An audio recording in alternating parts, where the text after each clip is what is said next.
we are live. Welcome to what promises to be a very interesting ICEF webinar about the role of online education and Edtech in the international student recruitment industry.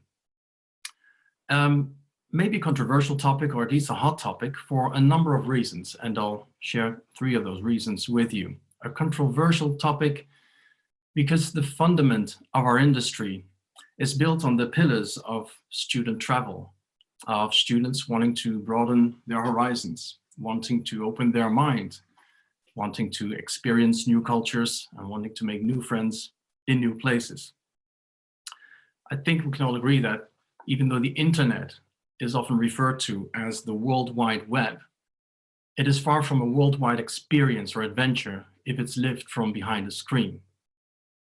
In that same format, we can also agree that an international experience isn't lived through online learning programs. So why even talk about online learning and Edtech? Well, the reality is, and that brings me to the second reason why it's a hot topic, the reality is that we are all faced with the consequences of the current pandemic. Consequences that force us all, students, agents, educators, to explore the possibilities of online learning, because we don't have no other choice, to explore the options and the formats that they provide. And in a certain way, you could argue that the edtech industry is the one that has thrown us a lifeline to get through these very difficult times. Now, the irony is that even though that as we are an industry that is aimed at opening people's minds, exploring new boundaries, we are now ourselves looking beyond the prejudices that we may have towards online learning and edtech. We are also having now a more open mind towards this industry, because we're slowly becoming experts in this area ourselves.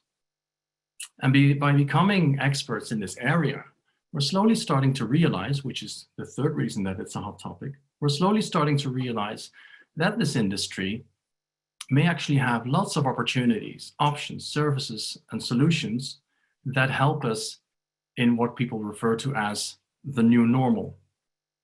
We're going to be discussing all this with 4 guests, each of whom with a substantive background in online learning and student recruitment, all of them very experienced and industry leaders, and I'd like to introduce them to you. Our first guest is Sergey Sulimov. Sergey is the CEO and founder of BookYourStudy. Hi, Sergey. Hello. Thank you for joining.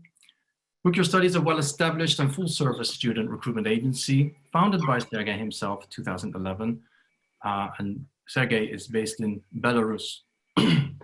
Our second guest is Mathew Jacobson, or Matt. And Mathew is the CEO of and founder of the Ducere Global Business School. Hi, Matt. Great to have you on board, all the way from sunny California. That's it. Thank you, Mark. Great to be here. So, Matt, you are the CEO of the global online higher education provider, Ducere, and you partner with traditional institutions, but also with companies or even with world leaders. More about that later. Thank you. Our third guest is Mathew Hightower from Class to Class. Class to Class. Hi, Mathew. Good to have you here. Great Also to be in California. Class to Class is a platform that allows students to cooperate, no matter where they are, with each other, with other companies, or even with NGOs and institutions from all over the world in a virtual environment. And our fourth guest is Jacqueline Daniell. I pronounce it in French because Jacqueline is now on a holiday, as I know, in France. Thank you very much for making some time during your holiday in the south of France, although you're based from Wales, correct? Correct, yes. It's a pleasure to be here. Thank you, Jacqueline. So WEY Education has 2 divisions, and one of them is called InterHigh, and they provide a complete K-12 solution online.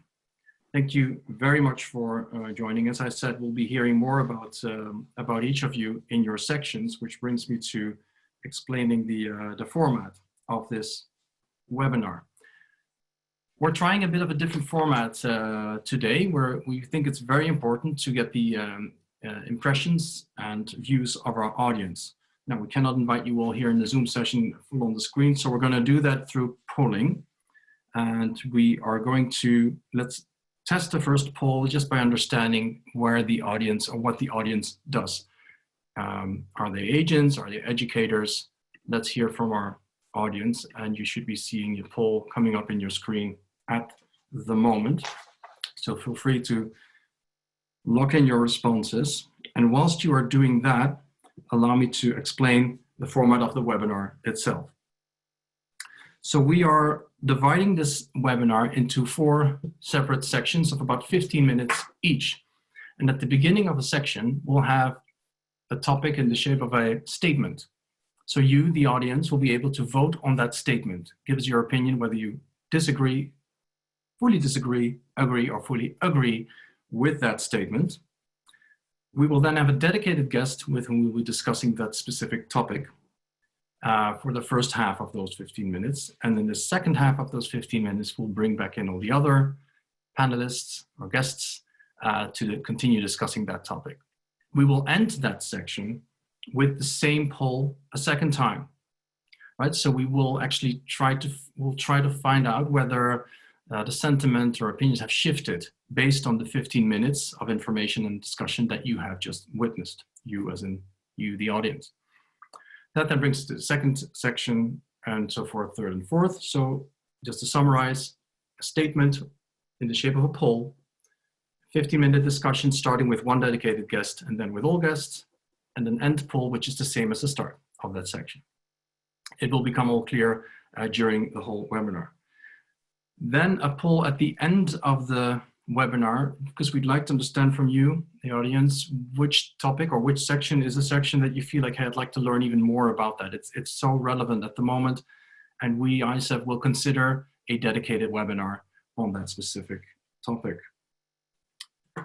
I think I've explained it all quite clearly. I think that we can then move to section 1. So that section is with Sergey.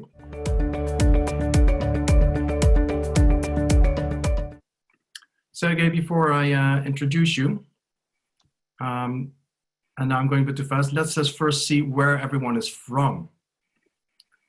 So we have 37% student recruitment agencies. Let me just write that down also for myself.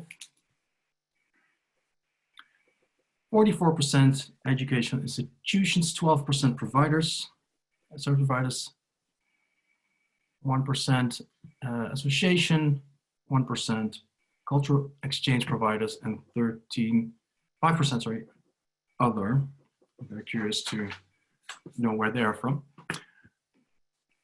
Okay, section 1. Like I explained, section 1 starts with a poll and a statement on which the audience can walk in their vote. So here's that first poll, which the topic is, as you can see, online programs provide a great opportunity for student recruitment agencies. So Sergey, now whilst we're waiting for the results to come in on this poll, it'd be great to learn a little bit more about you and tell us a little bit more about your organization and yourself and your relationship with online learning. Yeah, BookYourStudy is an online educational agency. We used to have an offline educational agency. We help to people to go to travel abroad, but then more and more people from different countries, we are based in Minsk, from Russia, Ukraine, start to ask us to help them and to book educational programs, to help them to study abroad. That's why we started this online educational agency, where we are based in Minsk. We help people from different countries to go and to study abroad. So we send now students to many different countries like UK, Poland, Germany, Czech Republic, US, Canada. And of course, our main business was to send students to offline programs. But now, because of coronavirus, this business was almost stopped because no one want to travel, no one can to travel, like to go to study abroad physically. That's why we started to offer students online programs, and it's actually work. we have requests and we have interest from people who want to study abroad and who wants to study online in English and in other languages. Also, I myself have a TikTok blog. I have like 55,000 followers, and it's bringing a lot of traffic to my company too. And it's growing. It's now one of the interesting way to get traffic. So also, I myself, we have our own school. We have offline school of English. Basically, we recruit students from our own school and send them if they want to study abroad. But now we all switched to online classes too. Wow. And actually, while offline classes are going down, but we in Belarus don't have quarantine, but people still don't want to attend offline classes because they're afraid. But online learning is growing. And so now we almost have the same revenue from online as we used to have from offline. That is very impressive, Sergey. And did you just mention TikTok and 55,000 followers? Yes.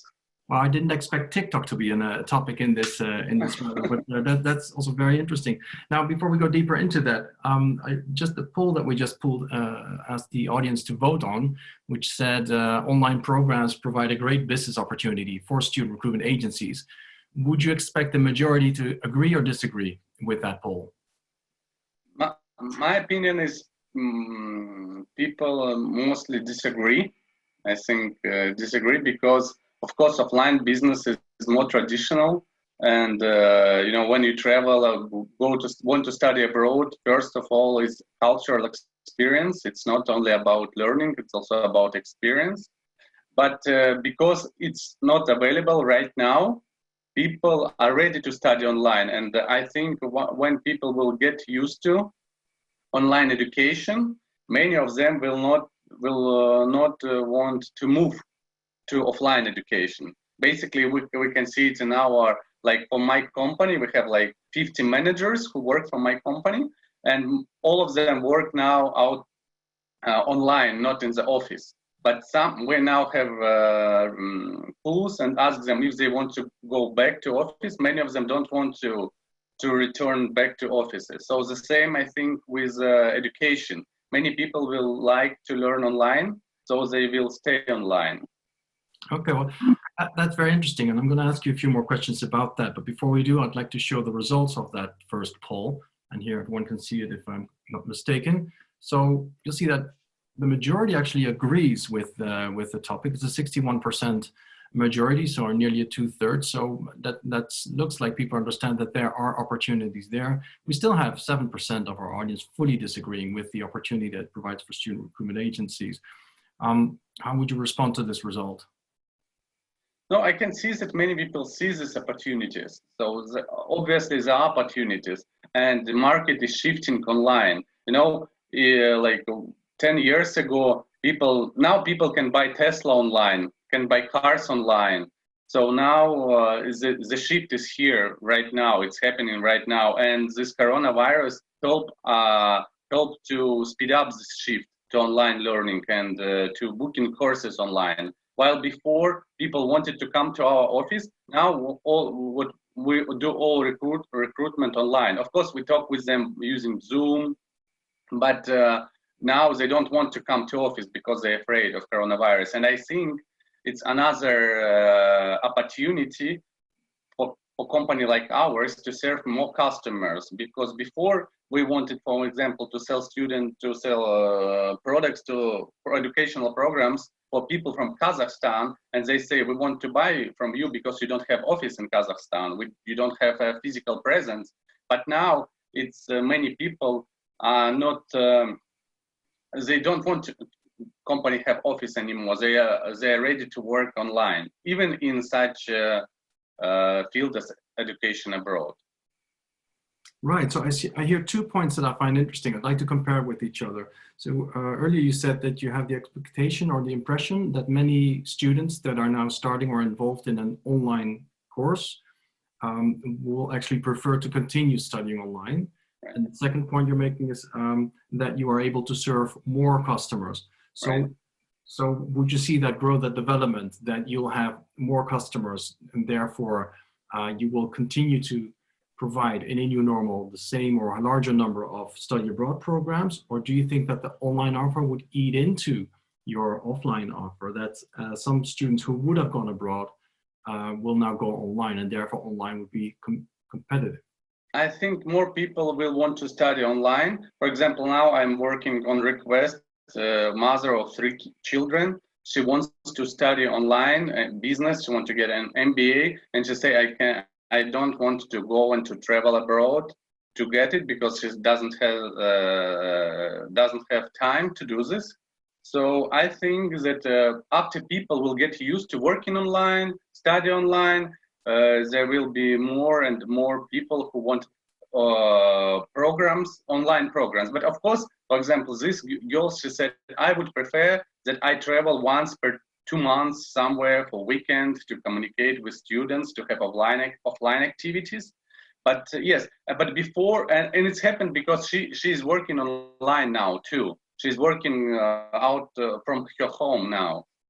And for example, for us, another big opportunity is we can now have organized conferences. Before it was, we can organize conference only locally, right, in places where we are. But now we can organize online conference, big online conference, what we do now in October, where like we can invite people from CIS countries, because it's our main area where we can organize good marketing, and invite schools from all over the world. And the cost of this event, it will be cheaper to organize online than if we want to organize it offline. And I think this is a great opportunity for companies to work on bigger market. Right. Well, we can talk about events, but we'll do that another time. Now, I think most will agree that the majority, or if not all of the students that go and study abroad, the actual study may not be the first factor that has convinced them to study abroad, right? It's very much that cultural experience, all the topics that I mentioned at the beginning of the webinar. Do you think that even those types of students will go for an online course and then substitute that lack of an international experience with the weekends or the trips that you just mentioned? No, I don't think that it will disappear. I'm sure that will be a big number of students who still want to study offline, who want to travel, but people will be more ready to study online. That is my point. Because before more people were skeptical about online education. Not so many educational providers offered online education. Now almost all schools offer something online.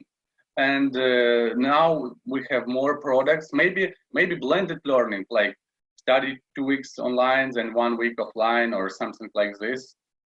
But I think there are big demand on such programs like 2 months online, 1 weekend all together, and it's cheaper and it still have this cultural experience. Right. You made an interesting point there. It's cheaper. So clearly the revenue of student recruitment agencies is very much coming from the commissions earned on enrollment fees.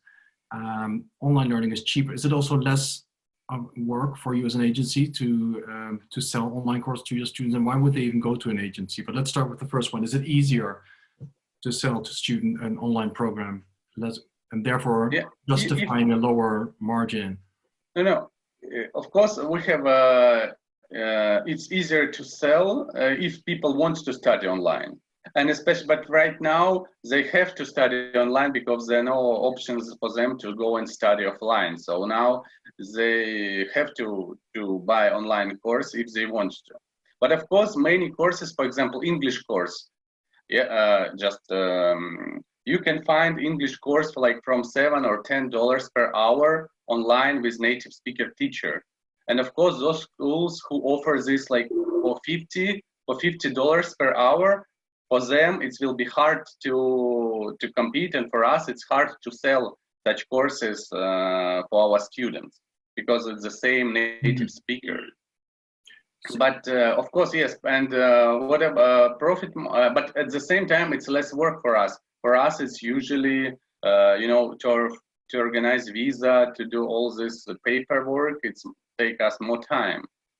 But that's why I think that will be the place to online website like ours, where people can go to our website, choose programs for themselves, and book them, and then we get like smaller commission. And I think without like a personal interaction with the student and with the school. Right.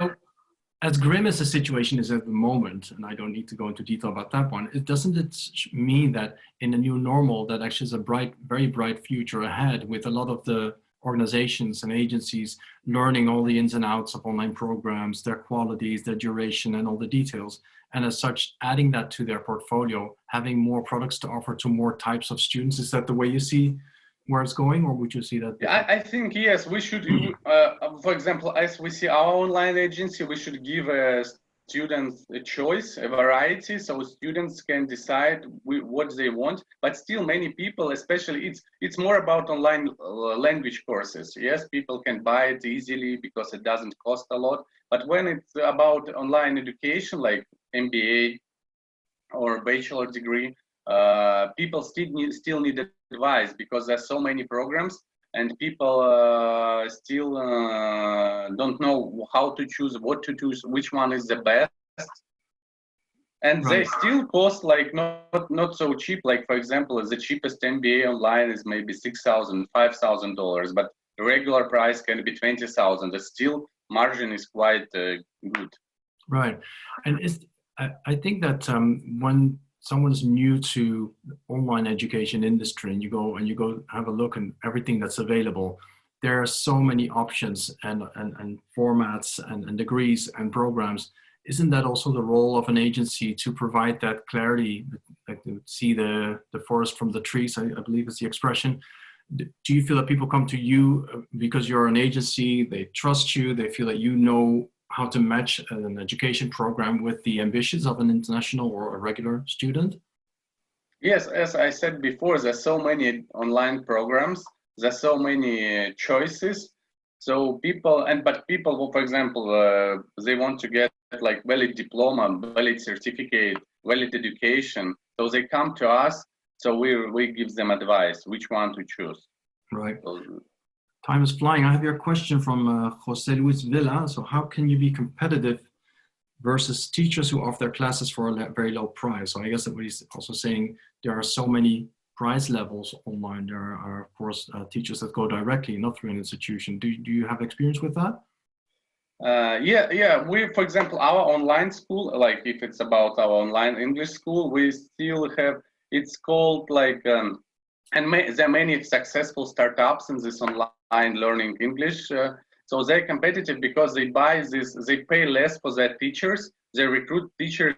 For example, we have people from South Africa, from some parts of US, where we can pay them less, for example, if then school pay like in San Francisco.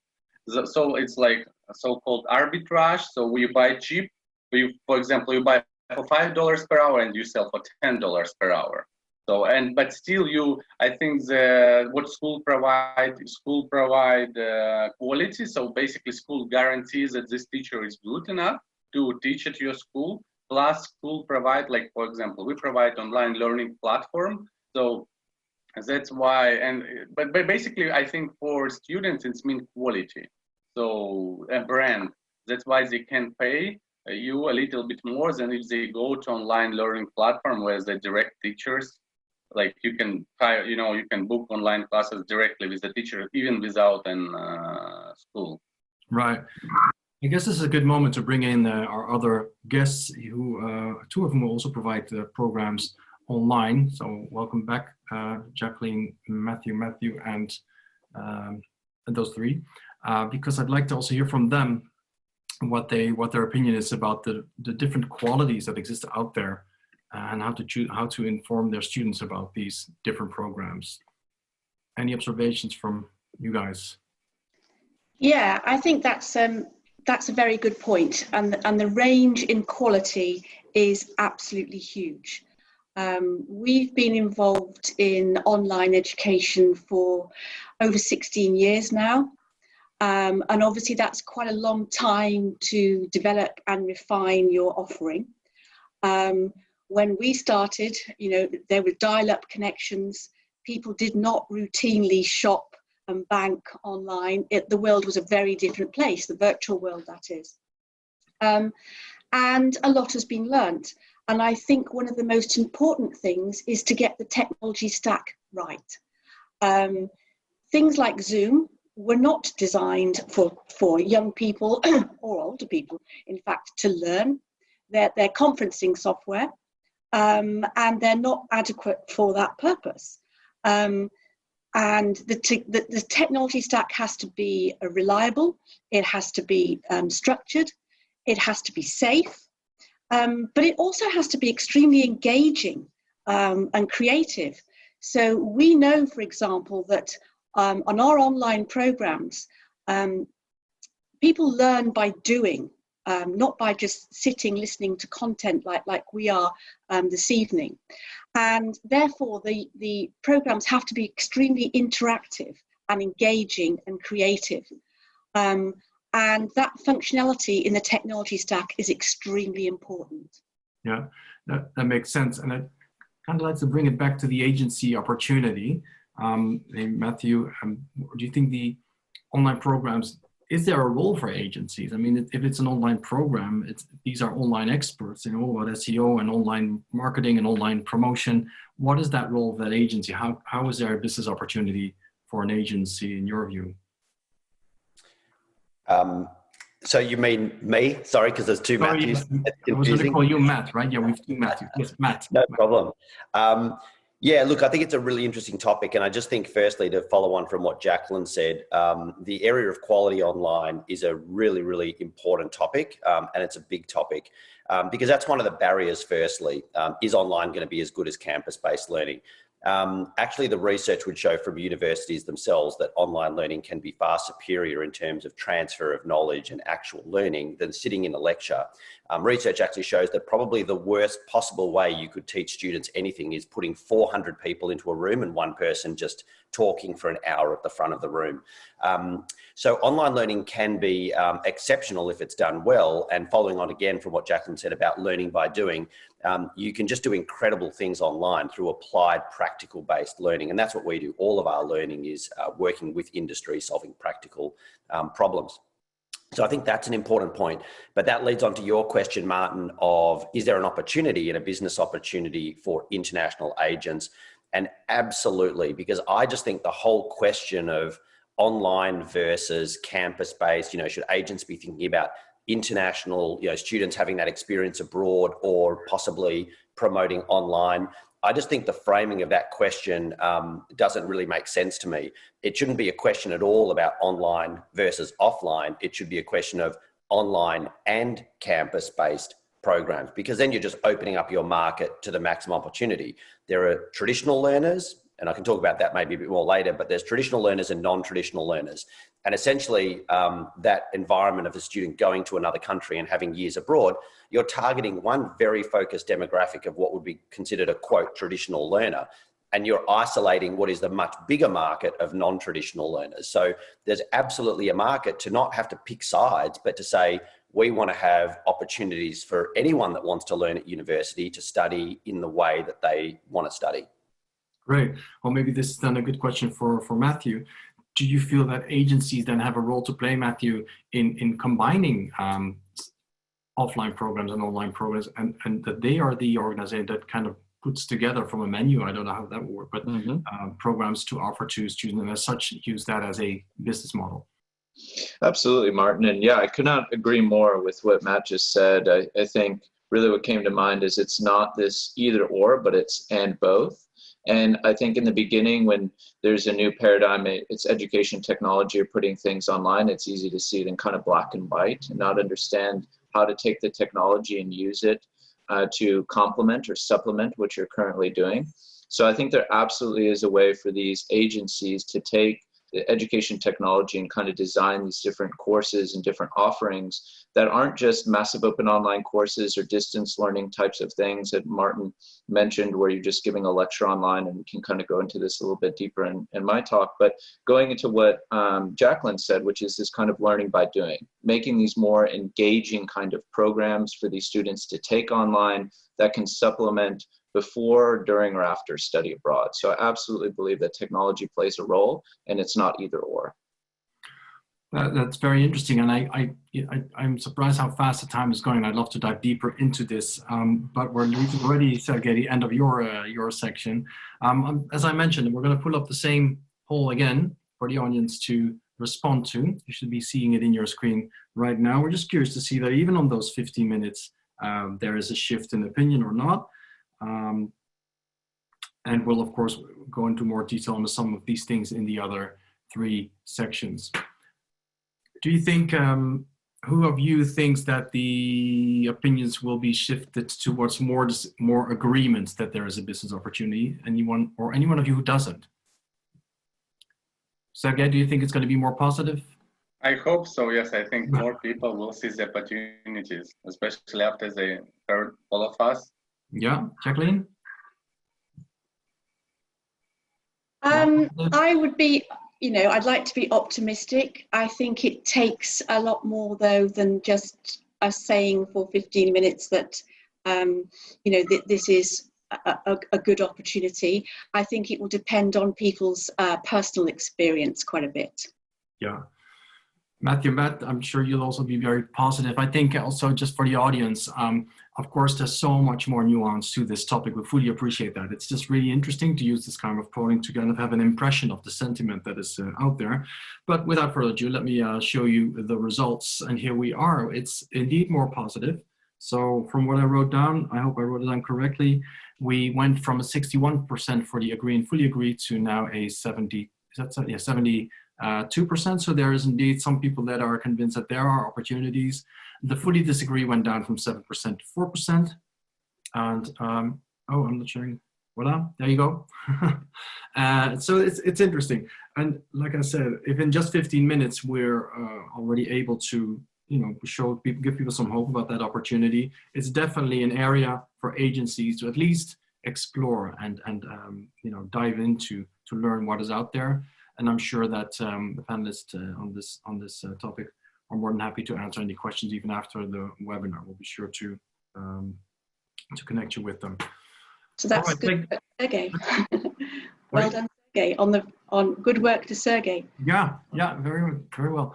Okay, well then we're gonna move to the next section number 2.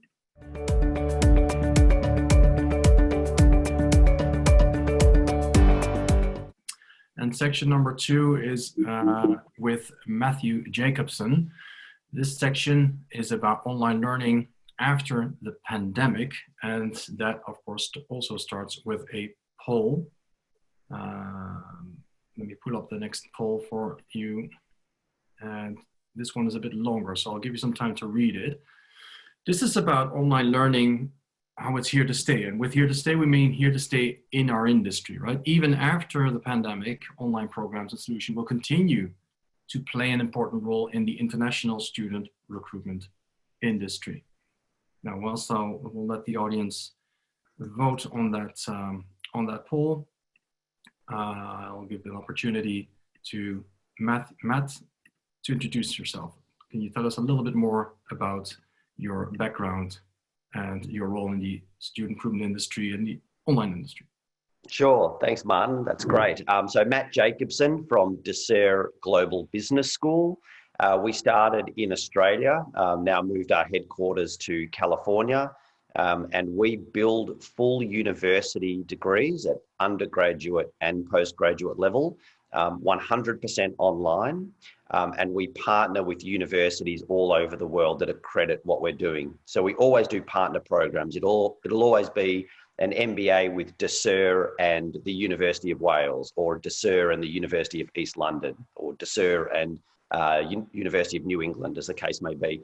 Our main focus, in addition to being a fully online university, is that we pride ourselves in being a market leader in industry relevant learning. So you're learning from world leaders, presidents, prime ministers, Nobel Prize winners, humanitarians, billionaires. We have a global leaders faculty of hundreds of world leaders, including faculty from Harvard and Oxford and Yale and many others. So one is the people that are the industry leaders. You know, to be the best, you need to learn from the best is kind of one of our slogans. And the second is how we deliver the education. So we have no exams in any of our degrees, even though they're fully accredited public university degrees. All of the assessments are applied learning, either on your own company that you're working in, or we assign students to projects and they'll work on a project with LinkedIn or the United Nations or airlines or banks or NGOs, all of various partnerships that we have all over the world. And students love it because they're actually working on real solutions to real problems and having to engage with businesses. Thank you, Matt. And as you're such a great ambassador of all the online programs, and of course you're providing some very high quality ones, if not all, what would you expect that the audience has responded to the poll? I'll read it out again. The poll was online learning is here to stay. Even after the pandemic, it will continue to play an important role in our industry. What's your expectation of the results? My expectations, well, I'm not sure what the results will be. I would guess that they would be majority quite positive in that response, that online learning will be here to stay. That would be my expectation. Here we go. You're right. The large majority agrees. Not everyone fully disagrees, but there's still 4% that fully disagrees, or even 14% that, well, let's call that the skepticism, as I mentioned it at the start of this webinar, where people are concerned about probably about the online learning opportunities, and they're hoping that it will go back to the on campus. Now, you just made an interesting point about the worst format is probably, how many did you say, 40 or 100 people in one place listening to one teacher? Is that, 400, yeah. Is that like a format you think is the best example of where online learning has a definite advantage? Well, I think the question around is online learning here to stay, and is it going to be something post-pandemic? I think we can frame that with some actual data to back up what we think around online learning, because online learning is already proven to be a massive growth market well before the pandemic even started. So traditional learners that I was talking about is essentially your young person between 18 to 24 thinking about going to college for the first time, a very significant part of what the international student recruitment would be, getting that culture, getting that experience. That's really all that college was 20 years ago plus. In the last 20 years has been a seismic shift. So now 74% of students in America, and this trend is continuing around the world, would be considered, quote, non-traditional learners. That means they're over 24 years old, they have family, they're working. So you have a very significant non-traditional learner market. In terms of online, about 15 years ago, it was under 20% of students that had some form of blended or online learning. It was about 17 or 18% around 2006, 2007. Now it's over 80%. So, forget the pandemic. This is a trend that has been going on for the last 15 years and is only increasing, and online learning is not going to go away.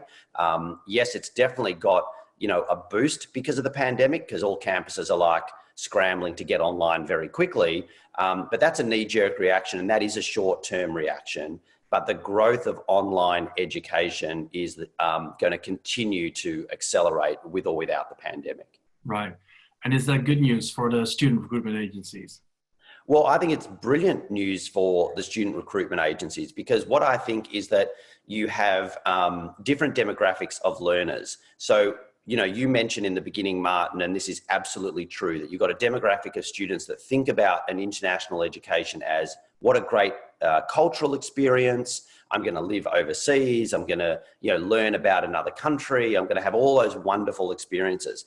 And no one should try to mitigate or stop that. That should continue. So let's say an agent recruits 1,000 people to go and live in different countries all over the world. They should continue to do that forever. But what they're missing out on is there's a whole range of reasons why people want to study a degree, not just for cultural reasons. It could be because they see it as a way of getting a better job or a promotion. It could be because it's particular skills that they want. It could be for the piece of paper and the letters and the prestige that that brings. So if you're just focusing on the cultural experience, it's a very limited demographic that you're working with. But the affordability online and the flexibility online means you might still be sending 1,000 people offshore. You might be enrolling another 10,000 people into online programs internationally. And I just wanted to add that I think this is a really interesting point that doesn't often come up with international agents, that I think it misses the point maybe about where the real threat is. The threat isn't actually online, because that should be an opportunity. It should be, how do we also enroll students online? It is faster, it is easier to enroll online because it's much more affordable and much more flexible, and it's a much bigger market. The threat, though, is if you can't go to the mountain, bring the mountain to Muhammad. And so what universities are doing all over the world is actually building international campuses. So I can give you loads of examples, but in Singapore, INSEAD, which is one of the top ranked schools, has a campus in Singapore. The German Institute has a campus in Singapore. In Mauritius, a tiny island where we work, because we work all over the world, you've got Middlesex University, a British university, you've got Curtin University, an Australian university, with campuses there. That is the big threat, because now students don't need agents anymore. They can go to a physical campus program in their own country, an international campus in their own country. The agent's not required. What the agents, I think, should be looking at really strongly is, how do we create a market where students can get that international university, which we can facilitate without them having to leave their home country? So then you've got the two markets of the students that want to have that cultural experience, but also the students that want a flexible, affordable option because they've got family, or because of the price point, or for the myriad of reasons that there is that growth in online education. Well, that's a very interesting point you're making there. What I find interesting about, we're very focused on how our industry, the student recruitment industry, is kind of now getting, moving from the fear of the unknown to the comfort of understanding this industry and the opportunities that it delivers. But it could go both ways. I think there's also an opportunity for the online learning industry to discover this hidden gem, which is the whole network of agencies around the world, agencies that are trusted by their local population, students, for the information they provide, agencies that can match the programs with the desires of those students. And then that role of the agencies really to be a consultant for the type of program that would match the ambitions of the students, whether offline, online, blended, or abroad. Is that probably, would you see that as an opportunity for us to actually reach out more to the online learning industry and say, hey, here we are, there's this opportunity for you to enroll more students? Absolutely, 100%. I'm not sure why necessarily there's been, the sort of lack of take up that there has been to date, because we do see this as a huge opportunity. But yes, we're already working with international agents now. So we have international agents in South Africa, in Kenya. We were the first online schools that they were promoting. But then, it's been working really, really well because they see this as broadening their market base and broadening the opportunity. And this, again, was pre-pandemic. It's just that now it's even more prominent. But for us, in terms of the university side, absolutely, I think that's exactly right, a hidden gem. I mean, student recruitment through agents has been an absolute, powerhouse driver of enrollments for universities for decades in that traditional campus space. And that should continue, as I said. It shouldn't be seen as competitive anyway. That should just continue on regardless. But I think that as online university degrees are just accepted more and more, it's just an opportunity for universities and for agents to collaborate for a new segment, for a new market opportunity. And I just don't believe there's any doubt anymore about, the reputation or the credibility of online when you've got universities from Harvard to Stanford running programs online. Every university virtually in the world and every top university has online programs. That's super interesting. And do you feel that, well, actually it's coming back in section number 4. And in the meantime, let me invite back in the other guests to continue this chat. We're getting a lot of interesting questions. Here's a question from Gretchen Gustafsson-Heiby. So for schools that currently do not have online programs, how can they partner with agents providers to offer those options?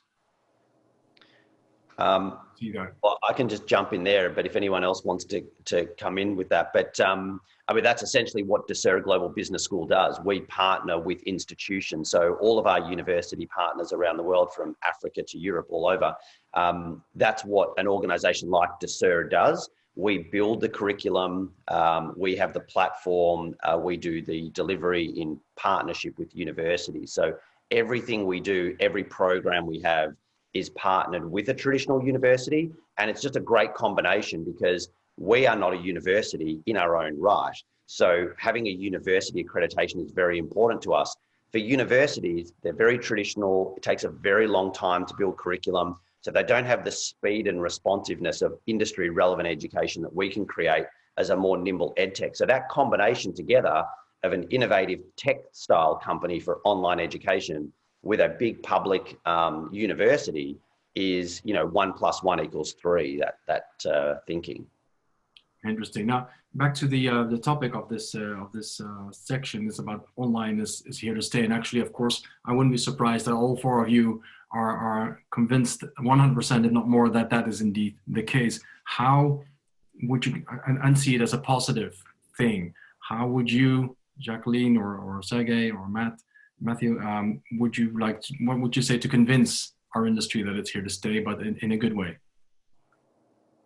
Well, I think it's just as Matt outlined. I mean, we have seen a 45% increase in numbers of students year on year consistently since back in 2004-05. So nothing to do with pandemic.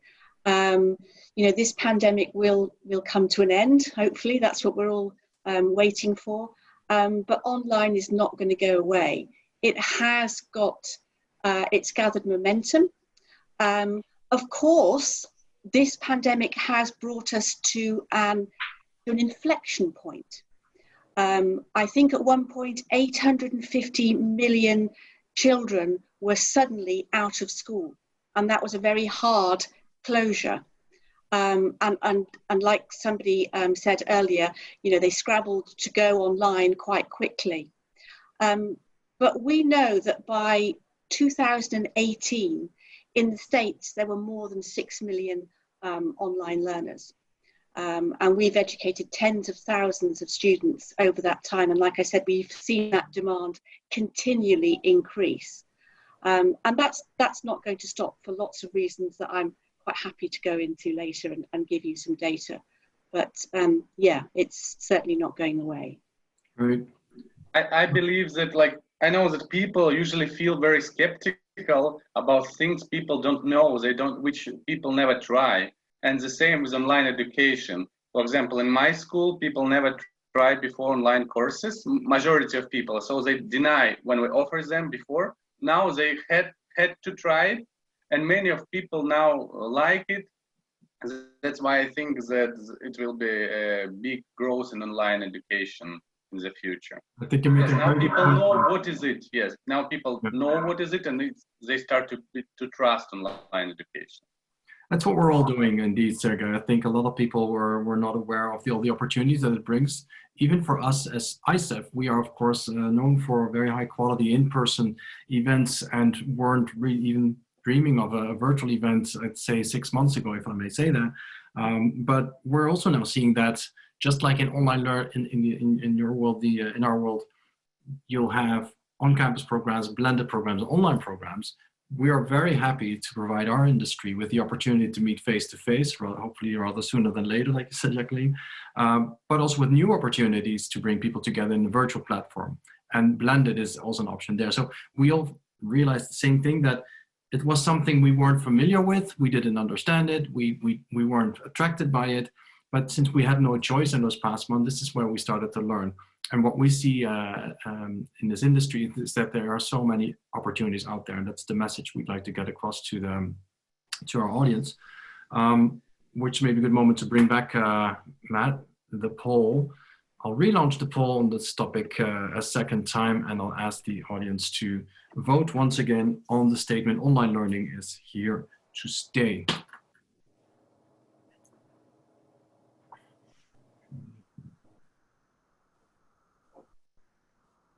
So when we had the first poll, the opinion was 14% then disagreed, which 4% fully disagreed. Now let's see, I'll give 10 more seconds for people to lock in their votes, and I'll share it with you. I guess you all think it's going to be a more positive picture, right? Or is any one of you thinking, oh, people might be more fearful because they're exposed to all this? Or no, want to see it? Here we go. Voila, so it's indeed improved. Good job. I think, yeah, of course, there's still skepticism out there, and we understand it. The results are as follows. 91% agree that it's there to stay. I think we can all agree it is there to stay. Let's make the best out of it, which is why we as ICEF are also organizing these webinars and podcasts and covering it in ICEF Monitor, just to make sure that our network is aware of all the opportunities that are there. And it's great to have some great examples here on the team. All right, then that brings us to the next section, section 3.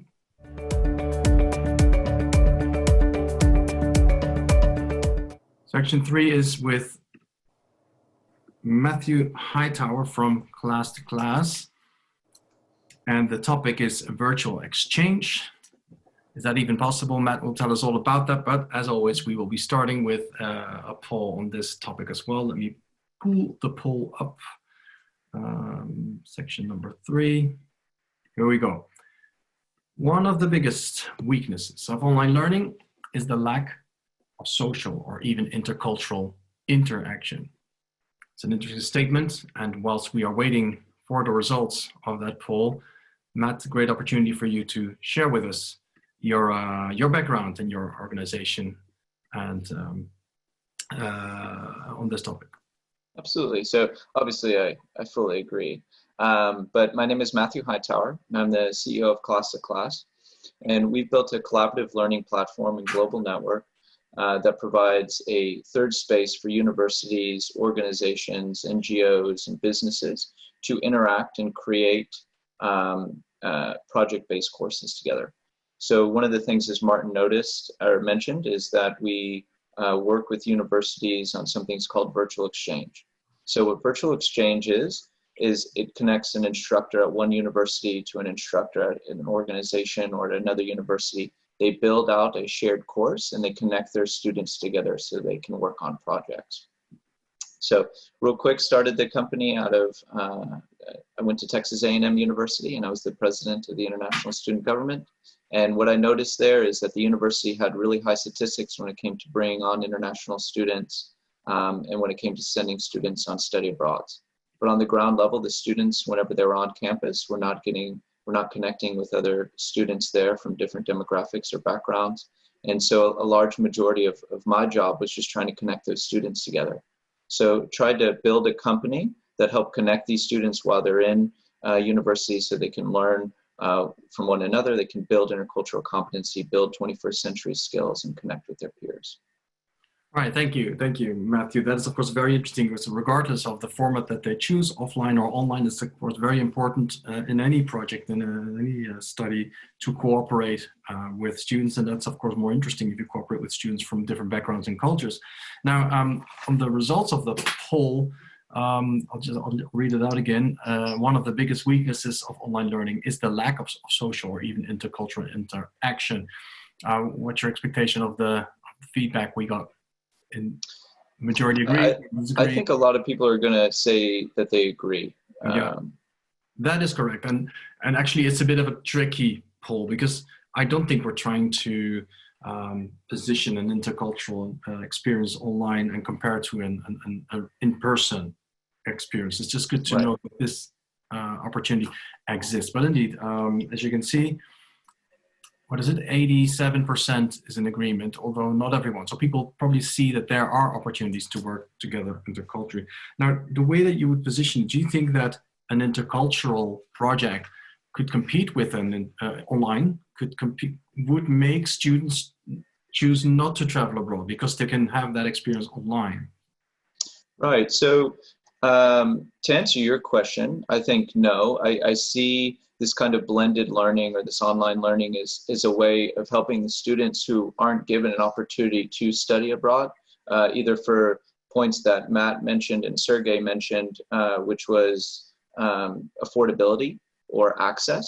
So having an online component allows these students, I think a majority of students in the United States, it's less than 10%, can afford to go on study abroad.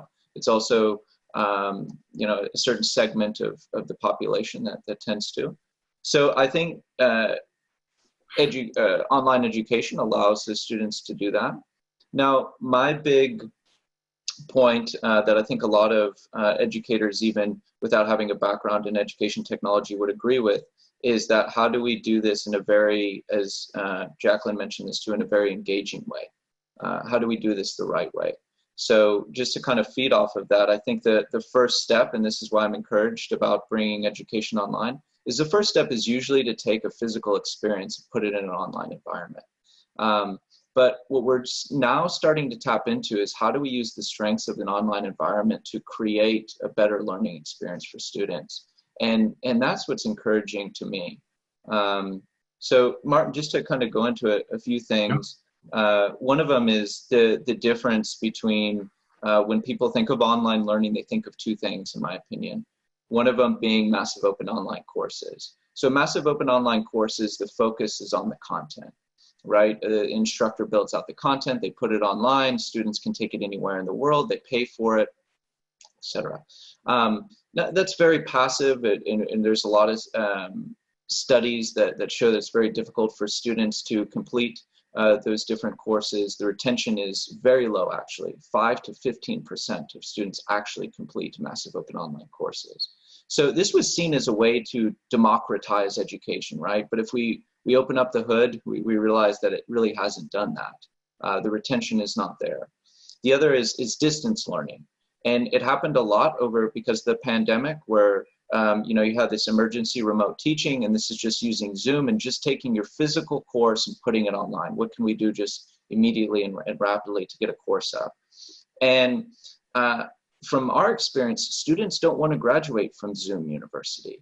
They want something more. And if every university, as Matt mentioned, has an online program, well, then the market's pretty saturated, right? And so how are you going to differentiate yourself in a space when everyone has an online program? Students don't want to go to Zoom University, and the retention rates for massive open online courses are so low. So this is where this kind of collaborative learning comes in, or this virtual exchange comes in to try to build this more engaging environment.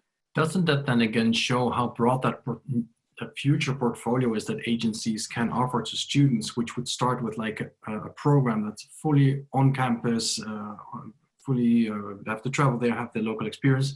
And on the other end of the spectrum, you'll have a course that's fully online, solo, studying from your computer. And this is maybe a first step when there are virtual cooperation opportunities for people who still not travel, not even for like a short period of their study, but they can have a part of that intercultural experience already online. And then the next step would be maybe also a local experience. But so it kind of shows that there are different colors and different shades in the portfolio of services that agencies can offer their students, and as such service more clients. Absolutely, Martin. I think the way that you framed that and explained it makes a lot of sense to me. And I think that's how it should be looked at, as a spectrum. So if I was an agency, I would look at this as kind of the top of the funnel, right? This is a way for me to bring a cultural experience to a student that potentially can't afford to go abroad, or hasn't thought about it, or it's a little too scary for them. Connecting with another individual overseas to work on a project together, retention will be higher. So it'll be good for your kind of corporation in that regard. But also it allows the student to understand the culture and connect with someone overseas that might lead to them going, oh, maybe I do want to do a study abroad now. So I think it can definitely be a part of that program in that type of spectrum, like you mentioned. That is actually a very interesting perspective, Mathew, that you have people that are starting an online program but maybe haven't considered a program abroad yet, and actually through the online program they get appetite for an on-campus program, which is of course also an interesting way to look at it. And we have a question here that you may want to answer. In the meantime, may I ask the other panelists back into the discussion. Question from Violeta Petkova, and she says, I see online education as an opportunity. However, I don't see the process of learning through experience in a digital world, maybe through virtual reality or virtual internships. What do you think? Let's start with you again, Mathew Hightower, because it's probably touching on what you just mentioned. Right. So I'll just give a couple quick examples of the type of exchanges that we've facilitated on our platform, what I've seen firsthand. And what I mean by the project-based kind of learning can happen in a digital environment. Well, I'll tell you, for example, my business, all the people that I work with, we all work remotely, right? Doesn't everyone kind of right now, but we did it before the pandemic as well. We still get work done. We're still learning completely online. But one of the projects, and I'll keep it brief, was students in Kazakhstan connecting with students at the University of Wisconsin. And what those students did is they worked together to build out a book, right? So some students worked on the marketing for the book. Some students worked on the chapters for the book. Some of the students worked on the illustrations and other things for the book. And so they're all communicating online. They're getting on video calls, asynchronous, synchronous type of communication through text and chat. They're getting on discussions, all of this to create a deliverable, right? And they have this fair and they promoted this book. And so learning happened completely in a digital environment.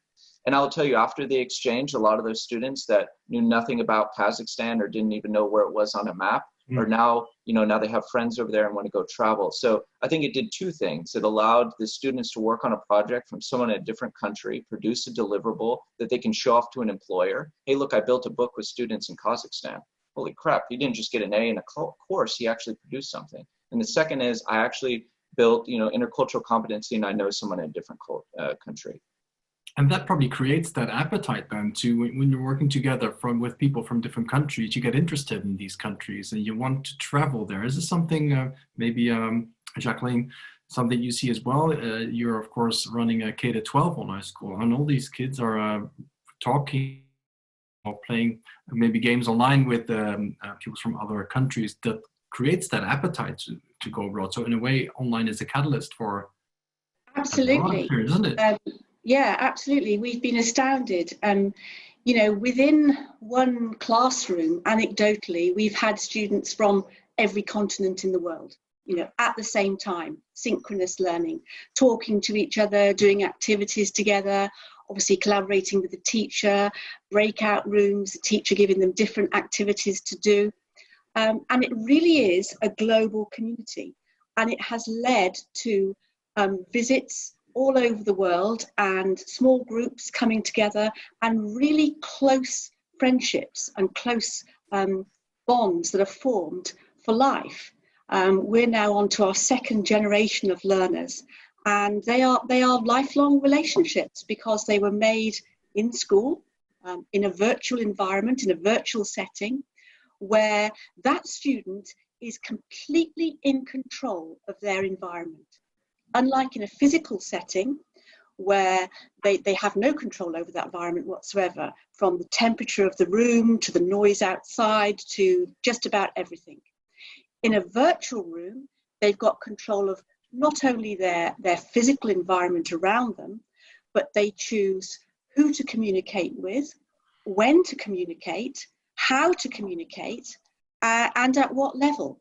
And so they are once again put in control of their learning, and that's a huge advantage for most of our young learners. Interesting. Matt, would you have anything to add to? Do you also see that? Because I find this an interesting insight, actually, how the online programs are actually a catalyst towards people wanting to indeed meet each other in a live environment. Yeah, that's a really great question. I think both aspects of what Mathew said and what Jacqueline said are so important. One is about, again, the quality of the learning, and one is about the socialization. And you can actually do incredible things online. I mean, look at this session, Martin, that you're putting together. We've got, people from Wales and California and Eastern Europe and Amsterdam with an international group, and we're having a great debate and discussion about, a serious topic. So online has amazing things that can be brought together. From what Mathew was saying about the ability to work on really interesting projects, I think there's kind of an assumption that should be questioned about whether traditional campus-based learning is the gold standard for effective learning anyway. There's a lot of question marks around that. The idea of going to lectures and then writing an essay and handing it into a professor, the typical response from most graduates are, around, well, did I really learn that much that actually was useful for me in my job? And what Mathew said is, look at this great project that students could actually take to an employer and show them what they worked on. This is a format that we have students working as a team from all over the world. So we've got literally students working now on an anti-slavery projects with the United Nations, projects with LinkedIn, stuff that you just would never do in a campus environment. And they're creating great relationships. They're meeting weekly, they're working intensively. These are hard, complex challenges that they're thrown into together. And then one of the really exciting things is, because you were asking on the social side, maybe people want to travel or get to see friends that they've made. One of the great things that is so exciting for us is right where Jacqueline is in Wales with the University of Wales. Students graduate at the end of their programs. So not everyone has to go, but of course, most of them would love to and do come with their cap and gown at the campus, socializing, networking events. So there's always ways to bring that world together as well. But there's so much that can be done online that couldn't be done in a classroom environment. But still, I stick to my earlier point that it shouldn't be seen as one or the other. If you like the classroom and campus works for you, you want the cultural experience, go for it and do it, and no one should take that away.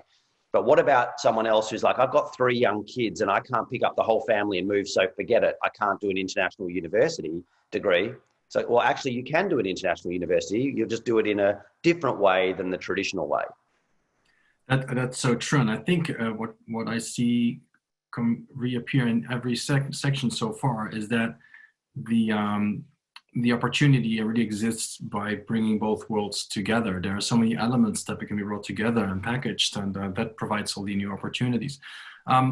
Let's put up the poll again. We're in the beginning. It's a challenging one, as I said earlier. The poll is, of course, not so much to say that an online cultural experience is equivalent to an offline one, but I think there's a prejudice, if I may say, that there is no option to do anything intercultural online, and maybe we're concluding that there is actually an opportunity to do something online. Not saying that it will ever replace the actual physical experience.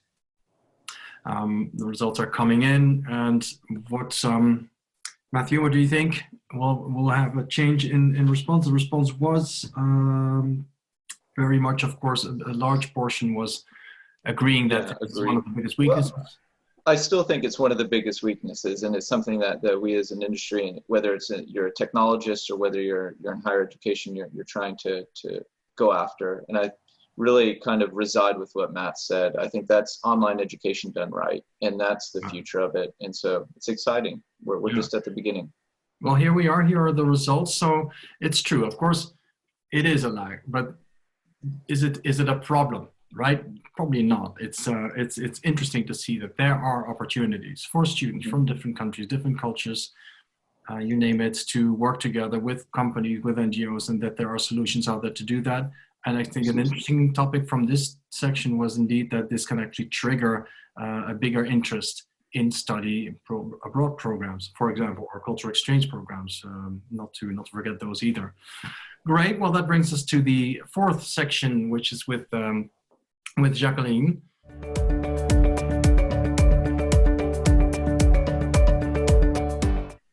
The 4th section is about the value of online versus offline programs. And Jacqueline, I've received a few questions on that already. In the meantime, I'm peeking at the chat here that my colleague is moderating. So the online versus offline programs has the following statement, and I'll pull it up, the following poll. Here we go, section number 4, launch. Here we go. So the value of online programs is inferior, is less compared to on-campus program. I'm interested to see what the audience thinks of that. But before we look at the results, Jacqueline, it's now your opportunity to introduce yourself a little bit more in some more detail. And thanks again for calling in from your holiday. That's a pleasure. So I'm Jacqueline Daniell, and I'm a founder and the CEO of WEY Education. Back in 2004, we developed what we believe to be the first British high school online. So this is a school that is a complete secondary school. We now go down to primary as well. So from age 8 right the way through the various key stages, delivering a British curriculum, through to international GCSEs, international A-levels, right through to age 18, 19 when they go off to university. We also, and that's into high school, we also operate Academy 21, which is very similar, except that this is aimed at our business-to-business market. So we actually help other schools, other education organisations that are purely physically based, and we allow them to extend their school, extend their curriculum by using an online program. Sometimes that's to extend their curriculum. Sometimes it's because they find it difficult to recruit and retain the best quality teachers, particularly in certain territories. And I think most people will be aware, for example, that physics teachers of a high quality are in a lot of demand, and it can be very difficult, particularly in territories where there is a lot of competition. And so it reduces their staff churn. They're able to offer a high quality program and blend it with their physical offering. And like I say, extend their school gates. They don't have to build more classrooms. They just have an online extension. And that's what Academy... By how do you blend that, Jacqueline? Well, because, yeah, I mean, a lot of those students obviously are studying online, but in their physical classroom. So let's say the school might have a timetabling issue, particularly in sixth forms, where certain combinations of subjects students aren't able to do because of timetabling conflicts. So a typical example is a school will come to us and say, could you deliver Latin A-level for us? We don't have a teacher and we only have enough pupils to make that a viable proposition by delivering it online. And of course, that's what we do for them. It's branded to their school. It's still part of their school. Those students belong to that school, but they study online. And that's what we provide to the business to business. Obviously, we have a large business to community, so a B2C market as well. And that's individual families, individual students choosing to go to school online. Thank you, Jacqueline. It's interesting to see that how this brings us back again to that topic, that the idea in the future, it's all blended, right? It's bringing those worlds together. Now, in terms of the poll we just asked, it actually makes the poll also a bit too black and white, maybe, because in the poll we're looking at it with our pre-pandemic eyes. I think the value of online programs is inferior compared to on-campus programs because they're coming together more and more. But I'll share the results with you. It's as follows.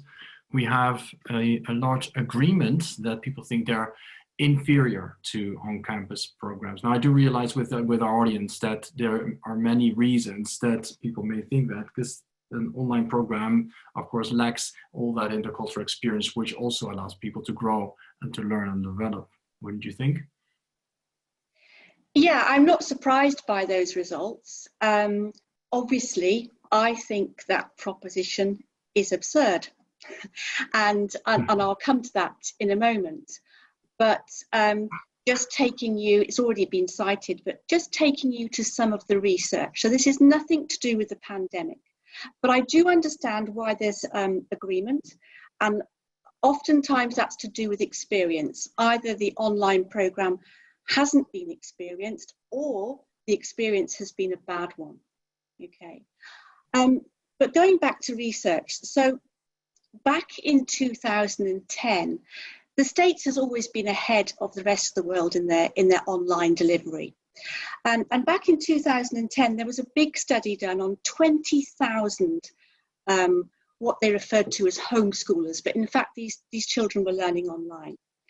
And when they looked at their learning outcomes, so their grades and their achievement, they were all in the 70th and 80th percentile, so very high. Then, as I mentioned earlier, by 2018, there were more than 6 million online learners in the States. And IBM participated in a study where they said that their workforce that were training online got through 5 times as more material and learnt 5 times more than those learning in physical settings.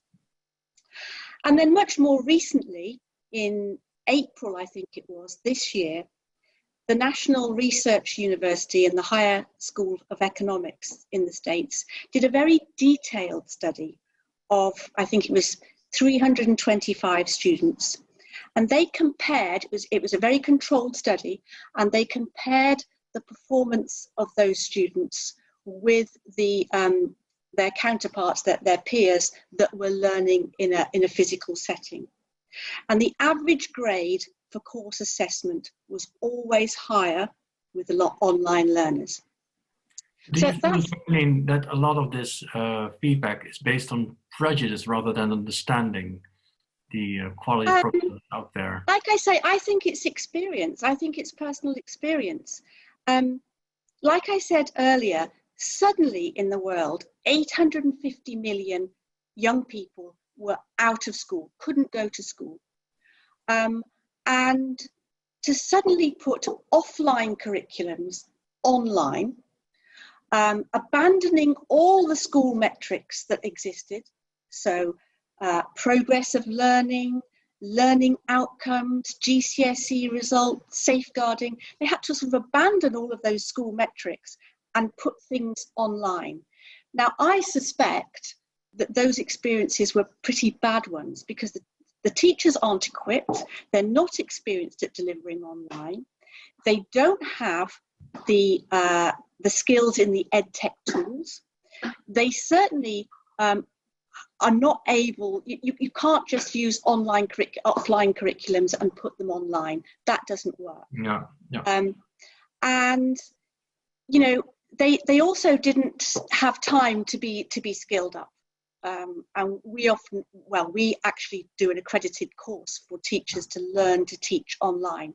It requires a different kind of pedagogy because learners learn in different ways and they have learning preferences. And I'll come to that in the moment. So just leaving the learning outcomes aside for a moment, there are other advantages, which means that it's not inferior. And I think Sergey mentioned cost. The costs range from 79% up to 90%, and I think the average is 81% lower to learn online than in a physical school. The benefits to the environment. In the UK, Open University did a study and they established that it equated to an average of 90% less energy use in an online environment, and that there was 85% reduction in CO2 emissions. Okay. The other thing we know is, and I said this earlier, it's very child-centered, very learner-centered. So it gives back that control to the learner, not just their physical environment, but their virtual environment as well. It's very much a one-to-one experience. So we all know that if you're learning one-to-one, so if you have a personal trainer or personal tutor, your outcomes are going to accelerate. Your progress in learning is going to accelerate. When you're in a virtual synchronous space, that is a one-to-one experience. Although you might be in a classroom alongside 20, it might be a big seminar of 40, it might even be a masterclass of 100 students. If the delivery is synchronous, so live, led by a teacher, teaching assistant, all the rest of it, that experience is very much like a one-to-one experience. We hear time and time again from students that they forget sometimes that they are, you know, not the only child in that class because they're talking directly to that teacher. They're having work set and activities directly by that teacher who's guiding them through a set of activities and talking to them and giving them instant feedback. We also know that it's highly accessible. So learning platforms can be accessed 24 hours a day, 7 days a week, 365 days a year. It's not Monday to Friday, term time only, 9 till 4. So already those students can go over lessons, they can go over digital recordings, they can go back to work that they didn't understand, they can communicate with the teacher and their peers, go through activities again, get a better result. So completely accessible. So Jacqueline, sorry to interrupt you there. I think what's really interesting, would you then say that everything is happening at the moment, which has forced institutions to rapidly bring their programs online, is maybe damaging the image of online learning, because there are so many situations. Mathew Hightower mentioned it earlier, the Zoom, University of Zoom, with maybe clunky solutions to teach people. That's the impression people have from online programs. That may reflect bad on the high quality programs that are out there. Is that something you notice? And in the meantime, I believe, ask the other I don't have in the call. I don't have any evidence of that, but I certainly intuitively feel that. I have seen a lot of things that schools get right have been forced to go online. So they have communicated well with parents. But like I say, they've abandoned those school metrics. You know, there's no learning data. They're not able to see how well or otherwise their students are doing. So yes, I do think in some instances, not all obviously, but because of the speed of which they had to go online and the inexperience, it's a very different kind of experience to those that providers who've been around a long time are offering to students, a completely different sort of setup. Right. I just got we're getting a lot of questions, and I apologize to the audience for not being able to answer all of them live. But here's an interesting one that kind of relates to your topic, Jacqueline, but also very relevant, I'm sure, for Mathew and Sergey. This is a question from Marlene Bergsma.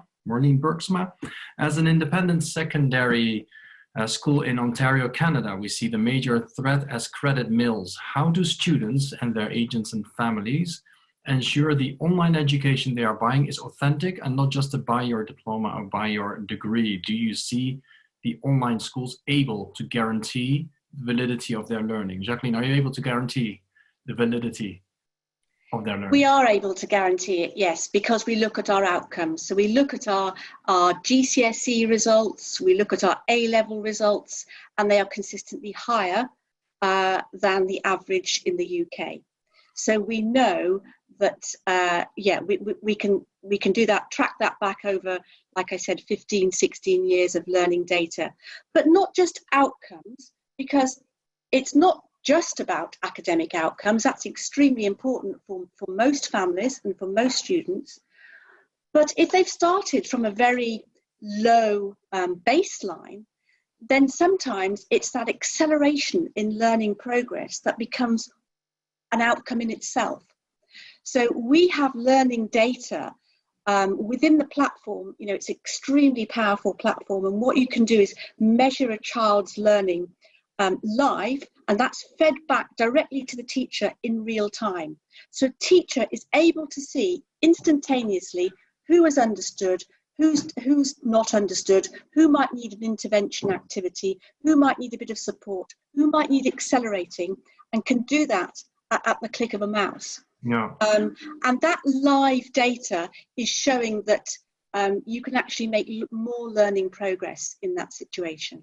Totally, and I think, Jacqueline, what you're doing very well is putting the focus on all the advantages and added values and qualities that online has to offer versus offline. Now, they both have their own qualities and their own advantages, and of course, offline responds to, let's say, the appetite from international students to explore new country markets, but that doesn't mean shouldn't disregard the opportunities that exist in the online world. But go back to the question from the lady earlier with the Dutch name. Would you have anything to say about that, Matt? Because you're also running an online school, about the quality of the about the quality of the diplomas. Do you see there's a lot of fraud, or people are paying a lot of money? But what would you say about that? Yeah, I think that's a really, really great question, and I think it's a normal question to be asking and considering, and for parents or for students to be concerned about, what is the quality and what is the reputation. And really what anyone should be doing that's thinking of studying is doing their homework and doing their research. Again, I go back to, where's the starting position? Is the starting position that if it's a campus, it means it's good quality? That's not really a true statement. You've got 15,000 universities around the world, from elite exceptional institutions to terrible institutions. Just the fact that you're walking into a classroom does not necessarily mean that that's an endorsement of quality. And then online is going to be the same. So what I would say is, when we're delivering, for example, an accredited University of East London degree, even though it's online and it's a British accredited degree, the government regulations and the accreditation standards are the same for online as offline. It's not like, you can just kind of do what you want online and it's a bit of a cowboy environment. You still are regulated by the same government bodies. You still have to adhere to all the same standards of education and pedagogy and research and student support. So you've got that level of accreditation. So who is accrediting the program? Is it accredited in, this country or that country? And where do you sort of see the reputation of that? But then you've got the reputation of the school. So you can look at the rankings of a school. You can look at the, feedback. You can look at alumni. So in our case, for example, we think that a lot of, we win awards from all over the world anyway, so maybe that's different. But in terms of students, our students are from Apple and from LinkedIn and from the United Nations and Morgan Stanley. And this is where our alumni come from. So it's kind of like the proof is in the pudding. If you've got students at exceptional organizations that are getting promoted and getting jobs at global firms, that's a good endorsement. On the other hand, if you've got a school and it's like, well, where are your alumni, and they can't get jobs, that actually does happen, but that happens across campus programs and online programs. So it's not a question of online versus offline. It's a question of really looking at the particular school and are they doing, a fantastic job. And it also gets down to the learner, because what Jacqueline said before about every learner is different. Again, it's another reason why online and offline aren't competing. It's the right program for the right student, and also the program itself. Would I want a doctor to operate on me if they said they went to a fully online school? Probably not. I mean, how do you learn to be a surgeon online? That's a good point. That's a good point. What about data security and data analytics? I mean, that is the perfect type of program that leads itself to a virtual and online environment. So I think there's a lot of nuance rather than big. Is online good or bad? Nuance is the word, Matt. Very true. Nuance is definitely the word. And I realize these polls are very interesting, but of course they lack so much nuance. So many factors are important, because an online diploma being inferior to on campus, well, some may be, but many may not. And I'll just pull up the poll one more time, as I've done previously, just to see whether opinions have shifted a bit. But I realize that this requires much more nuance. And also the things that everyone is saying are super interesting. I feels like we could go on for hours and hours. I just realized it's Amsterdam time. It's closing up to 7:30, whereas the time was until 7:15. But I think it's a very, very interesting topic that definitely will be treated in more webinars and podcasts by ICEF. In the meantime, people are responding to the same poll one more time.